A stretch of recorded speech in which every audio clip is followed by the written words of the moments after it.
My sister waved as I cleared my desk. Her false accusations had worked. Karma's a witch, isn't it? She smirked, her voice carrying just enough to make sure nearby colleagues would hear. But when our biggest client called me that evening, my sister had no idea that her sabotage would lead to my biggest success. Turns out, she wasn't the only one who'd been keeping secrets in this game of professional chess. You're done here, Evelyn. Douglas Pierce, the chief executive officer of Metropolitan Memorial Hospital, couldn't even look me in the eye as he delivered the news. The evidence of patient data breaches is substantial and deeply concerning. I sat across from his sleek glass desk, my hands gripping the armrests of the ergonomic chair so tightly that my knuckles had turned white. Through the modern glass walls of his executive suite, I could see my sister, Natalie, standing by the nurse's station, pretending to review a chart while watching the scene unfold. Her white coat with the embroidered "Dr. Natalie Morgan" stood out like a badge of honor against my business attire. My name is Evelyn Morgan, and at 34, I was about to lose everything I had spent the last 8 years building. A revolutionary patient care management system that had reduced mortality rates by 15% and earned national recognition. Or at least that's what Natalie thought as she watched me with that self-satisfied expression I'd known since childhood. "Douglas, you know me," I said, keeping my voice steady despite the fury building inside me like a pressure cooker. "I've been with this hospital for 8 years. I completely redesigned our patient care protocols and quality metrics. I've dedicated my life to patient safety. Why would I risk all that by breaching patient confidentiality?" He shuffled the papers on his desk, documents I knew Natalie had carefully manipulated to frame me. "The evidence is quite clear, Evelyn. Patient records were accessed from your login credentials and sent to pharmaceutical research firms. The access logs, the digital footprint, it's all documented here." Of course, it was. Natalie had always been technically savvy, a skill she'd apparently been using to orchestrate my professional execution. I glanced at her again, catching the slight smirk playing at the corners of her perfectly glossed lips. At 30, my younger sister had always lived in my shadow at the hospital, despite her MD title, something she'd clearly grown resentful of as patient satisfaction scores consistently ranked my department higher than her cosmetic dermatology practice. "Can I at least review the evidence?" I asked, though I already anticipated the answer. My mind was racing through the backup systems I'd put in place months ago when I first detected unauthorized access to my accounts. "I'm sorry, but given the sensitive nature of patient privacy violations, we need to handle this swiftly and discreetly. Security will escort you to clear your office and surrender your access badges." He finally met my eyes, and I saw a flicker of doubt there, quickly suppressed. "For what it's worth, Evelyn, I never expected this kind of ethical breach from someone with your dedication to patient care." "Neither did I, Douglas." "Neither did I replied, the double meaning clear only to me. As I walked out of his office, Natalie fell into step beside me, her designer heels clicking against the polished hospital floor in perfect rhythm. "Goodbye, Miss Morgan," she said, emphasizing the Ms. with particular satisfaction, loud enough for the entire nurse's station to hear. "Karma's a witch, isn't it? That's what happens when non-physicians try to run medical systems." I turned to face her, taking in her perfectly styled highlights, her expensive designer scrubs under the pristine white coat, and the unmistakable gleam of triumph in her eyes. "You know, Natalie, our mother always said you were the clever one with all those medical school accolades."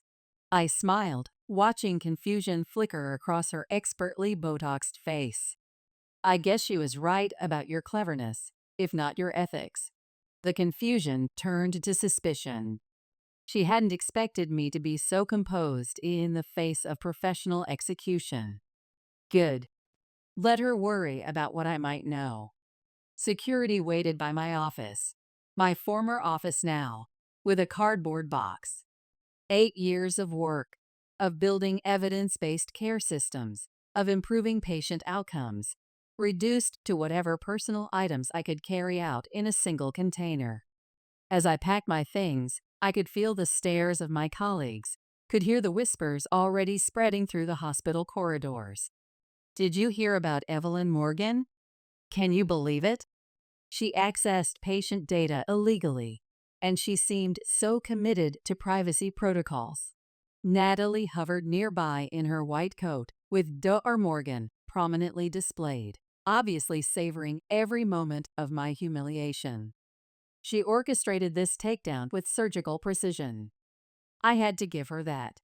The falsified access logs, the altered patient records, the careful manipulation of timestamps to make it look like I'd been selling confidential medical data to pharmaceutical companies for months. It was exactly the kind of meticulous scheme she'd always excelled at since our childhood competitions. What she didn't know was that I'd anticipated her betrayal long before she made her move.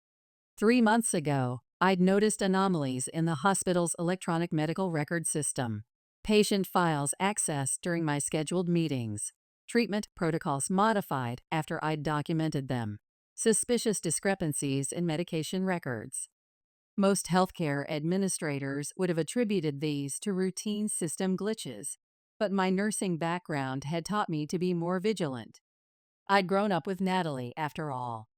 I'd learned early that my sister's professional smile usually masked something more calculated. When we were kids, she'd flash that same smile before telling our parents I'd broken something she damaged.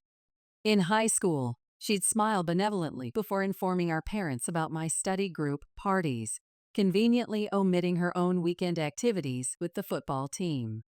And now, at Metropolitan Memorial, she smiled as she methodically dismantled my career. Or so she believed. As I placed our family photo in the box, Mom in her nursing uniform, Dad in his surgeon's scrubs, Natalie in her white coat, and me in business attire at last year's hospital gala, all smiles masking deep professional divides, I thought about the call I'd received last week from Dr. Liam Rivera, our nationally renowned pediatric specialist. "Evelyn," he'd said, his voice deeply concerned. "Something troubling is happening with our pediatric patient records. Treatment protocols are being altered after our team consultations. Lab results don't match what we discussed. I'm worried about patient safety." "I know, Liam," I'd replied, my voice low. "I need you to trust my process for a few more days. The backup systems are documenting everything. Can you continue monitoring without raising alarms?" He agreed without hesitation, just as I'd known he would. We'd built a solid professional relationship over the years, based on mutual respect and patient-centered results. Natalie had always resented how senior physicians like Liam would consult me directly on quality improvement initiatives, despite my lack of MD after my name. I carefully placed my coffee mug in the box, a gift from my first nursing team, emblazoned with the words, "Data saves lives," and thought about the encrypted cloud backup I'd configured to automatically record every unauthorized access to the system. Natalie wasn't the only one who understood technology in the Morgan family. "Need any help carrying that out to your economy car, Ms. Morgan?" Natalie asked, her voice dripping with artificial concern as she adjusted her designer stethoscope. "It's the least I can do for my big sister who never quite made it to medical school." I straightened up, meeting her gaze directly through the bustling hospital corridor. "No thanks, Natalie. I think you've done quite enough damage for one career." Her self-satisfied smile faltered slightly.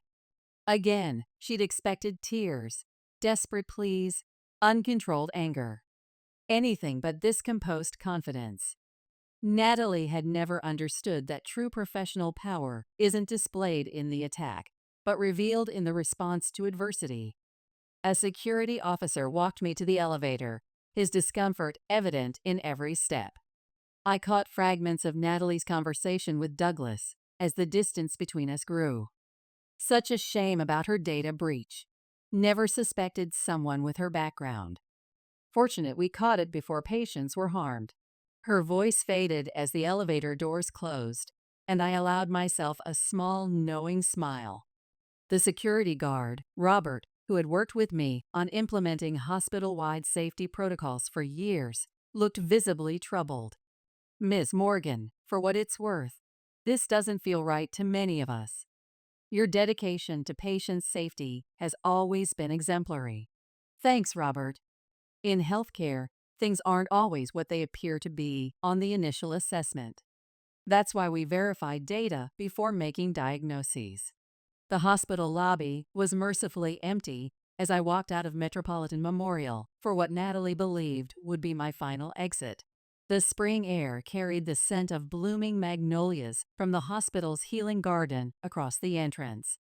I'd always found spring in this city particularly meaningful, a season representing renewal and fresh possibilities. How perfectly appropriate for this moment. I hailed a rideshare, gave the driver my address, and checked my phone. 3 missed calls from our mother, the former nursing director, who had always emphasized how impressed she was with Natalie's medical degree over my healthcare management achievements. News traveled with lightning speed through our family network. A text from Dad. Need to discuss what happened. Call when you can.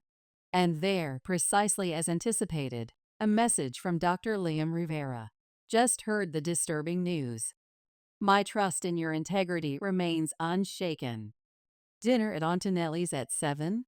I texted back a quick confirmation and settled back in the seat, watching the medical district transform into downtown skyscrapers. Natalie had always been so consumed with the immediate victory she was orchestrating that she never paused to consider whether someone else might be documenting a more comprehensive case against her ethical violations. My townhouse welcomed me with its familiar quiet efficiency when I arrived, a modern, practical space within walking distance of several hospitals, with a dedicated home office overlooking the city's medical complex. I set the box down on my bamboo countertop and finally permitted myself to process the full impact of what had transpired. Years of working alongside my sister, observing her growing resentment of my influence despite her prestigious title, knowing this confrontation was inevitable given her pattern of behavior. Our mother called again while I was preparing a pour-over coffee. I let it go to voicemail, not yet ready to engage with her particular style of medical elitism. She had always favored Natalie, dismissing any complaints about her behavior with excuses like, "That's just how dedicated physicians are," or "medical school creates that competitive drive." Even now, I could anticipate her response. "Are you certain you didn't overstep your administrative boundaries into her medical territory?" The coffee maker gurgled soothingly, filling my space with the rich aroma of single-origin beans. I accessed my secure cloud storage from my laptop, reviewing the encrypted backups I'd been systematically collecting. Natalie might be clever with medical software manipulation, but she'd overlooked one critical factor. I had been the one to implement the hospital's electronic health record audit system, and it tracked every unauthorized access attempt with meticulous timestamp verification. My phone vibrated again. A text from Natalie. "Hope you're not taking this career setback too personally, sis. The medical field requires proper credentials for a reason, after all." I could visualize her sitting at my former desk, already replacing my patient-centered care protocols with her more profitable cosmetic procedure initiatives, assuming she'd successfully eliminated me. Natalie had always excelled at short-term victories, but she'd never mastered the essential principle. Don't celebrate until patient outcomes confirm your diagnosis was correct. As I prepared for my dinner with Liam, I methodically reviewed the evidence securely stored in my cloud account. Every unauthorized access to patient records, every altered treatment protocol, every fabricated timestamp, all traced directly back to Natalie's authenticated credentials. But more significantly, it contained documentation of something far more serious: how she'd been selling patient skin condition photographs to pharmaceutical companies without consent forms or ethics board approval. The sunset cast a golden glow across the medical district as I dressed for dinner, transforming the hospital towers into gleaming monuments. From my window, I could see Metropolitan Memorial, its windows illuminated against the evening sky. Natalie would be leaving soon, undoubtedly heading to celebrate what she perceived as her professional triumph. My phone signaled one more notification. Another message from Liam, bringing Vivian Crawford from Crawford Medical Group. She's interested in meeting you. Hope that's acceptable. I smiled, ensuring my encrypted cloud access information was securely saved on my phone. Absolutely, I replied, looking forward to meeting her. Natalie had repeatedly accused me of being too collaborative, too focused on patient outcomes rather than professional advancement. What she'd never comprehended was that ethical relationships built on patient-centered care created the strongest foundation in healthcare. While she had been systematically undermining my position at Metropolitan Memorial, she had overlooked the professional network I had cultivated throughout the medical community. As I departed to meet Liam, I reflected on our grandmother's wisdom. She had been a pioneering nurse practitioner. Success in medicine isn't about outranking colleagues to claim superiority. It's about building systems of care so effective that they continue helping patients regardless of who tries to dismantle them.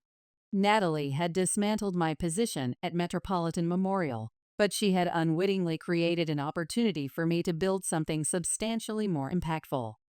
And the foundation for that transformation was waiting to meet me for dinner in exactly 45 minutes. The game of patient care improvement wasn't over. It was evolving to a more advanced stage. Dr. Liam Rivera was already seated at our usual corner table at Antonelli's when I arrived, but it was his companion that momentarily halted my steps. Next to him sat Vivian Crawford, founder and CEO of Crawford Medical Group, one of the most innovative integrated healthcare systems in the country, known for valuing all medical professionals regardless of credentials. Evelyn, Liam stood to greet me, his expression revealing none of the concern from his earlier messages. I believe you're familiar with Vivian Crawford's groundbreaking work. By reputation and research publications only, I replied, shaking her hand and noting her firm grip and analytically appraising gaze. It's an honor to meet you, Dr. Crawford.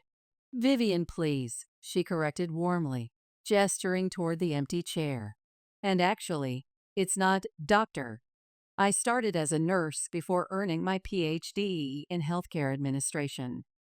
Liam has shared quite a bit about your innovative patient care management systems, particularly regarding today's troubling events. A server appeared with wine, expertly pouring 3 glasses of what I recognized as Vivian's favorite Sustainable Vineyards Reserve selection, a detail I'd noted while researching Crawford Medical Group's corporate social responsibility initiatives. Nothing about this particular dinner meeting was coincidental or unprepared. I imagine Natalie is quite pleased with herself, Liam said, his tone carefully measured as he selected a crusty piece of bread from the basket. Though she might discover that physician-patient relationships aren't as easily transferred as medical credentials. I took a thoughtful sip of wine, allowing the complex notes to linger before responding. Natalie has always prioritized immediate recognition and accolades. She rarely considers the longitudinal impact of patient care decisions or professional relationships. Vivian leaned forward, her silver-streaked hair catching the restaurant's ambient lighting. That's precisely what captured my attention, Evelyn. While your sister was meticulously orchestrating your professional removal, you were systematically documenting evidence to protect patient safety, weren't you? I reached into my handbag and placed my phone on the table, opening a secure folder. Not just evidence of her sabotage.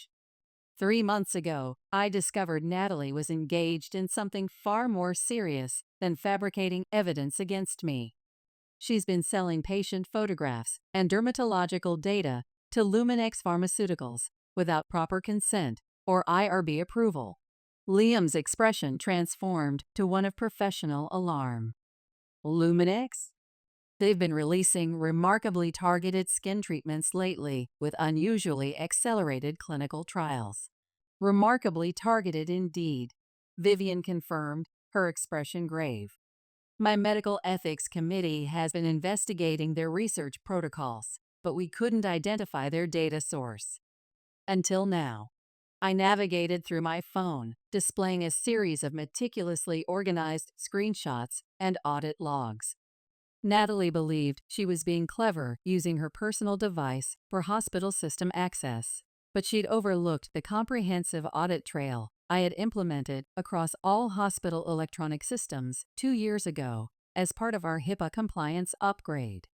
Every unauthorized access, every patient record transfer, everything was securely logged with tamper-proof timestamps. Vivian's eyes reflected intense professional interest. And you've been collecting this evidence while allowing her plot against you to unfold, rather than defending yourself immediately? Sometimes in healthcare, you need to fully document the systemic problem before implementing the solution. I transferred the encrypted files to her secure email. Natalie was so focused on discrediting me professionally that she never realized I was tracking her actual HIPAA violations and patient privacy breaches. Liam nodded thoughtfully. I must admit, Evelyn, when you asked me to continue monitoring the situation rather than reporting it immediately, I had reservations. But your systematic approach was exactly right. This isn't about one incident, but a pattern of ethical violations. Metropolitan Memorial's misfortune will become an opportunity for truly patient-centered care elsewhere, Vivian said, her meaning unmistakable. Crawford Medical Group has been looking to expand our quality improvement division. We need someone who understands not just healthcare administration, but strategic systems thinking. Someone who prioritizes patient outcomes while planning 3 steps ahead. The server returned to take our dinner orders, providing a moment to absorb what was transpiring. Vivian Crawford wasn't merely offering me employment, she was presenting an opportunity to build an entire healthcare quality division aligned with my patient-centered philosophy. The position would include complete operational autonomy, Vivian continued once the server departed. You'd build your own interdisciplinary team, implement your own quality metrics, and design patient-centered protocols. And naturally, we'd fully support reporting the evidence you've collected about Natalie's ethical violations to the appropriate regulatory bodies. What about Metropolitan Memorial's patients? I asked, though I already anticipated the answer. Liam set down his wine glass decisively. I've already informed Douglas that I'll be transferring my pediatric practice affiliations elsewhere. Several other physician groups who prioritize evidence-based care will likely follow. Your sister's celebration of her professional triumph may be remarkably brief, Vivian added with a knowing expression. I thought about Natalie, undoubtedly reveling in what she perceived as her ultimate victory. She had always been the one our parents celebrated for her prestigious medical degree, her determination to enter a competitive specialty, her willingness to do whatever necessary to advance. They had consistently viewed my focus on systems improvement and collaborative care models as somehow less impressive than direct clinical practice. When would you want me to implement these new quality systems? I asked Vivian, leaning forward slightly. How about starting tomorrow? She produced a leather portfolio and placed it on the table. Your contract details are enclosed. You'll find the compensation package outlined on page 3, along with the resources allocated for your division. I opened the folder and momentarily paused at the figure. It represented more than double my previous salary at Metropolitan Memorial, with additional performance incentives tied to patient outcome improvements rather than cost-cutting measures. There's one additional consideration, Vivian said, her tone becoming more deliberate. The Medical Board and Health Insurance Portability and Accountability Act Enforcement Division would find your evidence regarding patient privacy violations extremely concerning. Your sister and Luminex Pharmaceuticals could face substantial professional and legal consequences. I closed the portfolio, reflecting on all the instances Natalie had undermined my initiatives, dismissed my expertise with, "Well, I'm the actual doctor here," and attempted to diminish my confidence in my own healthcare knowledge. The former Evelyn might have hesitated, might have felt conflicted about reporting a family member. But Natalie had fundamentally violated the core principle of healthcare, patient protection, when she decided to sabotage my career. She had chosen this path, prioritizing prestige over ethics, and now would face the appropriate professional consequences. I'll have my documentation submitted to the Office for Civil Rights and Medical Board tomorrow morning, I said with professional resolve. Patient safety must always come first. Vivian smiled, raising her glass in approval. To healthcare, innovation, and integrity. And patient-centered systems, Liam added warmly. We clinked glasses just as my phone illuminated with another message from Natalie. "Missing your office yet? Don't worry, I'll ensure all your non-medical management systems are properly replaced with physician-led initiatives." I silenced the notification without responding. Let her enjoy her momentary triumph. Tomorrow would bring necessary accountability.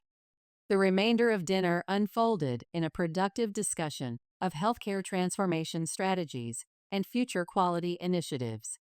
Vivian outlined her vision for Crawford Medical Group's approach to integrated care that aligned perfectly with my own professional goals, building collaborative teams focused on measurable patient outcomes and evidence-based practices, not just prestigious affiliations and billing optimization.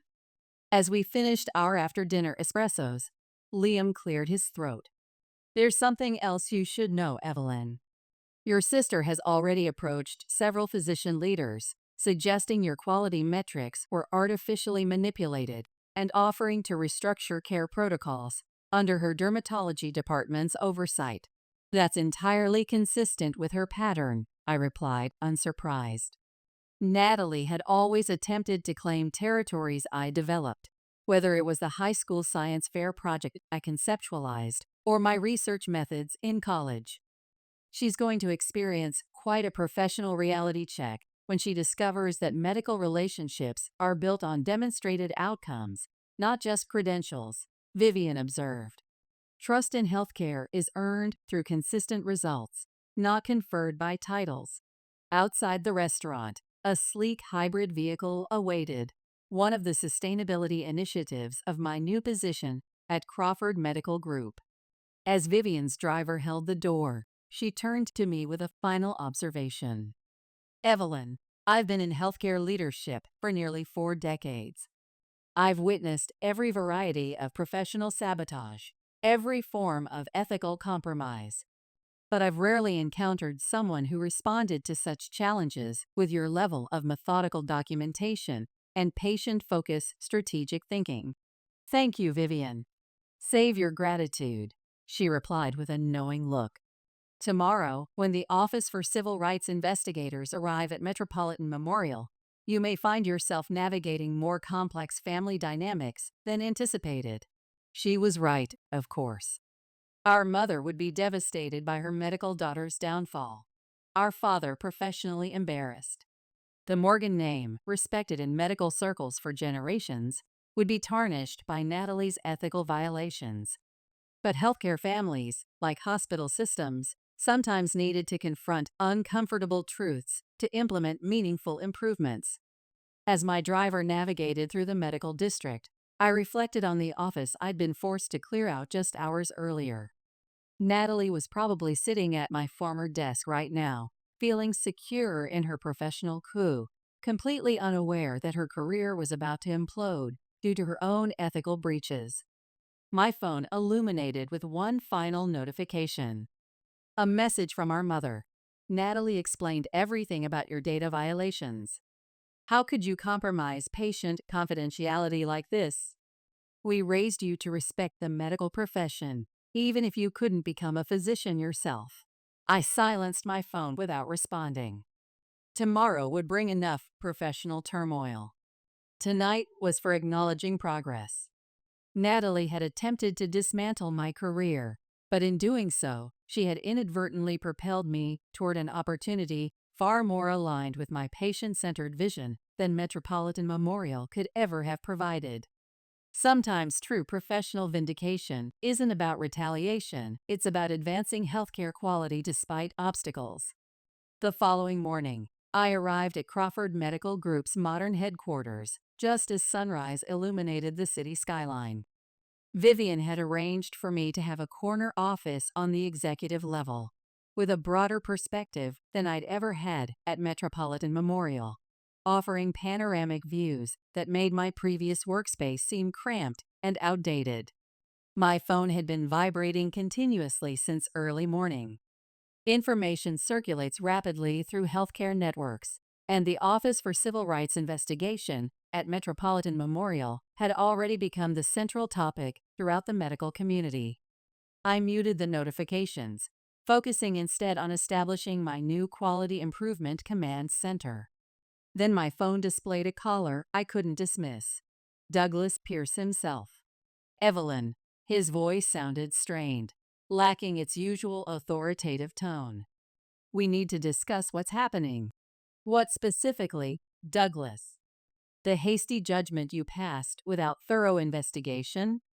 Or perhaps Natalie's unethical selling of patient photographs to Luminex Pharmaceuticals without proper consent? A weighted silence followed. Federal investigators are here examining our systems. They have extensive documentation. Yes, I'm aware. I positioned my healthcare quality certifications on my new office wall with precision. Evidence I systematically collected while Natalie was fabricating accusations against me. Why? Why didn't you bring this directly to my attention? I nearly laughed at the absurdity. Would my explanation have received fair consideration? You didn't even grant me the professional courtesy of presenting my defense yesterday. Evelyn, please understand. This investigation could devastate our hospital's reputation and accreditation. That's no longer my professional concern, Douglas. I have a progressive healthcare organization to help transform now. Right on cue, Vivian appeared in my doorway, carrying 2 cups of artisanal coffee in ceramic mugs. I ended the call without further comment. I gather Metropolitan Memorial is experiencing significant regulatory scrutiny this morning, she observed, offering me one of the beverages. That would be an accurate assessment. I took an appreciative sip of the single origin brew, notably superior to the hospital cafeteria's offering. Has Natalie's medical license been suspended pending investigation? Vivian nodded, settling comfortably into one of my visitor chairs. The medical board takes HIPAA violations and patient exploitation exceptionally seriously, as does the ethics committee. She'll likely face significant practice restrictions, if not complete license revocation. Vivian studied me thoughtfully. Experiencing any professional reservations? I thought about Natalie's triumphant expression as I cleared out my office, about the years of her subtle undermining and condescension about my non-clinical role. My phone vibrated again. Our father this time. I let it go unanswered. Healthcare relationships are complex, Vivian observed insightfully. But sometimes the most compassionate approach is allowing accountability to create necessary change. A gentle knock interrupted our conversation. Liam Rivera stood in the doorway, holding an elegant arrangement of potted medicinal plants, lavender, chamomile, and mint, traditional healing herbs arranged in modern containers. Welcome gift for your new division, he smiled warmly. Evidence-based traditional remedies seemed appropriate for your patient-centered approach. Perfect timing, Vivian noted, standing. Evelyn, we have an executive meeting in an hour to introduce your quality improvement initiative. I'll give you 2 a moment to talk. After she departed, Liam arranged the plants by my window and took the seat Vivian had vacated. I just came from Metropolitan Memorial. The situation there is absolutely chaotic. How severe is it? Natalie was escorted out by compliance officers. Douglas is attempting to reassure the medical executive committee, and practically every department head is reviewing their options elsewhere. He leaned forward. Your mother is there too, telling anyone within earshot that this is all an administrative misunderstanding about proper research protocols. That's entirely predictable. I wasn't surprised in the least. Our mother had spent decades justifying Natalie's ethical shortcuts, refusing to acknowledge the potential patient harm. She'll struggle to explain away the documented HIPAA violations, I observed, selecting a whole grain pastry from Liam's supplementary basket. Regarding those violations, Liam lowered his voice discreetly. I've heard through colleagues that Luminex Pharmaceuticals has already agreed to cooperate with investigators in exchange for reduced corporate penalties. Apparently, they've preserved all communication records with Natalie regarding patient data acquisition. I nodded thoughtfully. Natalie had always been so convinced of her professional untouchability that she never considered pharmaceutical companies would prioritize corporate protection over individual physician relationships. My phone displayed another message from our mother. Your sister's medical career is ruined. How could you betray patient privacy protocols and blame her? What happened to family loyalty? I showed the message to Liam, who shook his head with a troubled expression. Remarkable how professional accountability is only expected to flow in one direction in some families. It consistently has, I acknowledged, placing my phone face down on my desk. Natalie could do no wrong despite ethical violations, while my patient safety initiatives were constantly scrutinized. At least now the medical community would recognize the truth about our respective professional priorities. The remainder of the morning unfolded in a series of productive meetings and introductions. Vivian had assembled an exceptional interdisciplinary team, and they all demonstrated enthusiasm about working under my healthcare quality leadership. The opportunity represented everything I had envisioned implementing at Metropolitan Memorial, but with expanded resources and genuine administrative support. Around midday, my new executive assistant, I had dedicated administrative support now, informed me that Natalie's ethics investigation was generating significant media coverage. Prominent dermatologist faces investigation for patient privacy violations and unauthorized data sharing, declared the healthcare industry publications. Accompanying the headlines were photographs of Natalie being escorted from the hospital, her customary professional composure visibly shattered. I was reviewing potential expansion plans for our patient safety division when my father finally left a voicemail. Evelyn, what you've documented. I understand Natalie exercised poor judgment regarding research protocols, but destroying her medical career. Your mother is absolutely distraught. We raised you to protect the family's medical reputation, not expose its flaws. Call me when you can. We need to develop a unified response strategy. Develop a unified response strategy. That had consistently been their approach. Minimize Natalie's ethical breaches. Create plausible explanations. Pressure me to maintain silence about concerning practices. But patient safety demanded a different approach this time. Vivian visited again in the late afternoon, just as I was concluding calls with potential quality improvement specialists. Your sister is attempting to negotiate, she informed me, settling into the chair across from my desk. She's offering to provide comprehensive documentation about other patient privacy violations at Metropolitan Memorial in exchange for reduced sanctions against her medical license. That's entirely consistent with her pattern, I replied, unsurprised. Natalie had always been quick to implicate colleagues to protect her professional standing. Has she identified any specific administrators involved? Douglas Pierce himself. Vivian's expression conveyed measured satisfaction. Apparently, he was aware of her unauthorized data sharing with pharmaceutical companies, but deliberately overlooked it because of the research prestige it brought to the dermatology department. The professional dynamics suddenly crystallized with perfect clarity. That explained his immediate acceptance of Natalie's accusations against me without proper investigation. His own administrative oversight was already compromised. The hospital won't recover from this level of regulatory scrutiny, I realized aloud. No, Vivian confirmed. However, this creates significant opportunities for patient-centered improvement elsewhere. Several of their most respected clinicians have already initiated discussions about joining our integrated care model. I contemplated the hospital where my father had practiced surgery for decades, the institution he had frequently described as his professional legacy, now facing potential accreditation crisis because of Natalie's ethical violations and his own reluctance to acknowledge the warning signs. Sometimes, Vivian observed thoughtfully, healthcare systems need to undergo significant disruption before truly patient-centered care can be established.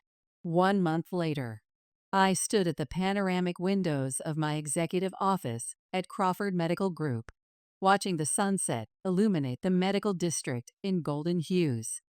From this perspective, I could clearly see Metropolitan Memorial Hospital, where moving vans had been stationed throughout the week.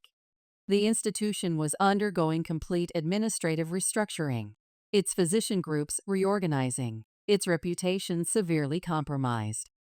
Natalie had accepted a settlement agreement, avoiding criminal charges, but accepting a 3-year suspension of her medical license and substantial financial penalties.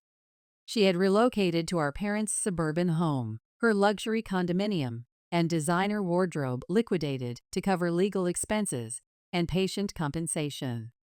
According to my professional contacts, she was working as a medical science liaison for a small pharmaceutical company outside the metropolitan area, the only healthcare-adjacent position available with her ethics violation record.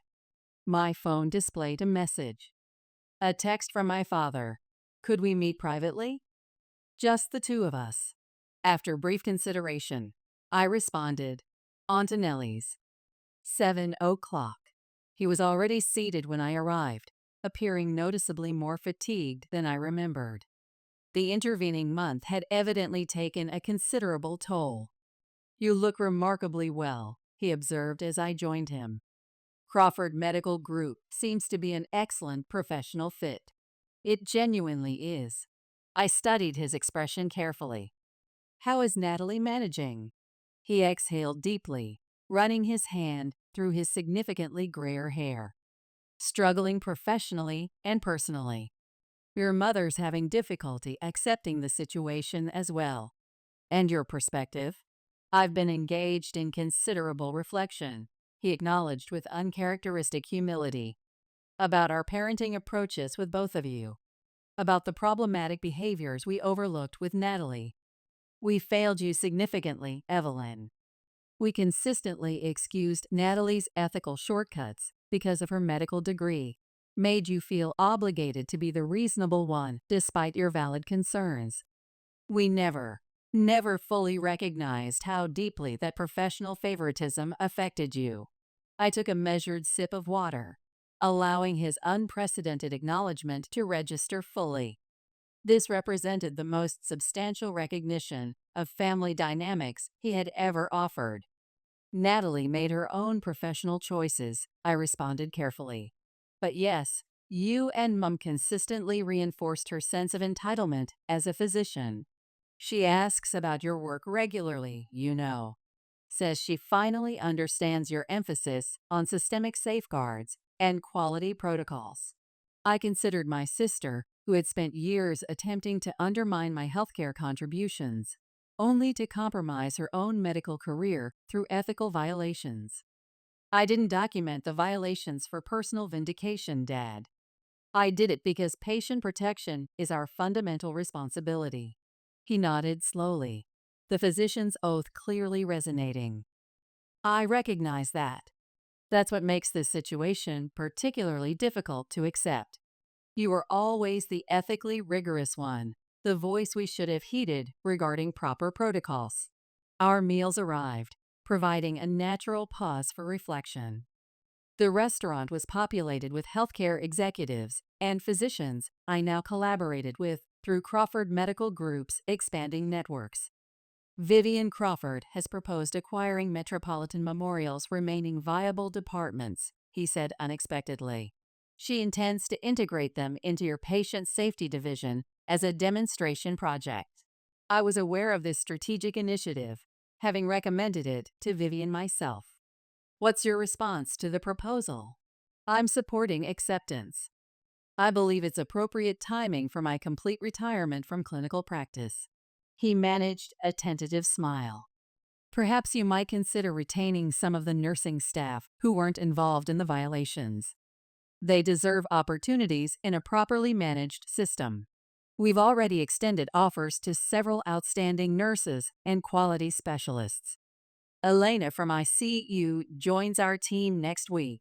We continued our meal in relatively comfortable silence, years of unspoken professional tensions gradually dissipating between us. Eventually, he spoke again with evident sincerity. I'm genuinely proud of your healthcare contributions, Evelyn. I should have expressed that recognition far more consistently. Thank you, Dad. That acknowledgement matters. As we concluded dinner, he reached into his jacket pocket and retrieved an envelope. Your mother asked me to deliver this. Natalie wrote it several days ago. I accepted the envelope, but chose not to open it immediately. Some professional wounds required additional time to heal properly. Back in my office, I finally read Natalie's letter. It was concise, but appeared genuinely reflective. Dear Evelyn, I apologize for everything. You demonstrated far greater professional integrity and strategic foresight than I ever acknowledged. Your patient-centered systems perspective was always more valuable than my procedural focus. I hope eventually you might consider forgiveness, though I understand completely if professional reconciliation remains impossible. Natalie, I placed the letter in my desk drawer and turned to observe the medical district illuminated against the evening sky. My phone displayed a message from Vivian. Executive dinner tomorrow? We should celebrate the Metropolitan Memorial integration approval. Looking forward to discussing implementation details, I replied. Sometimes I realize the most meaningful professional outcomes aren't about vindication or triumph over colleagues. They're about developing systems that truly protect patients, about becoming the healthcare leader you were meant to be, despite institutional barriers and professional undermining. Natalie had attempted to dismantle my healthcare career, but ironically, she had liberated me to build something significantly more impactful. Free to develop better care systems, stronger quality protocols, truly patient-centered processes, and that represented the most meaningful professional achievement possible.